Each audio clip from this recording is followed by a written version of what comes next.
Sometimes when using the sine law, there can be two possible answers despite what the diagram might appear to show. This ambiguous case can only occur when you are solving for an angle given two sides and another angle. So we need to look carefully at the angle your calculator gives and determine whether a second possible triangle exists. To illustrate what I mean and how to deal with this situation, let's take a look at this problem.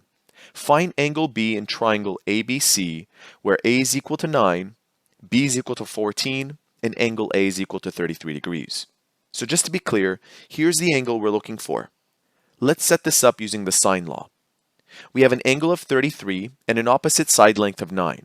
So we'll write down sine at an angle of 33 degrees over a length of 9. And that's equal to, we're looking for angle B, so we'll write down sine at an angle of B over 14. Traditionally, to solve this, we cross multiply. So next, I'll take 14 and multiply to sine 33 using our calculator. Sine at an angle of 33 multiplied to 14. That's equal to 7.6249. If you write this down, ensure that you keep up to 4 decimal places. So 7.6249. Then we take 9 and multiply it to sine B. To solve for our angle B, we next divide both sides by 9. So here's a little bit of algebra. That cancels out the 9 on the right side. On our calculator, we'll take that number and divide it by 9. Again, write up to 4 decimal places, so 0.8472. And that's equal to sine B. Finally, we use the special function on our calculator known as inverse trigonometric functions. So sine inverse, and we type in that value of 0.8472. And our calculator gives us an output or an angle that is 57.9 degrees.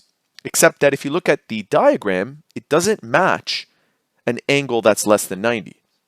Take a look. This is clearly an obtuse angle.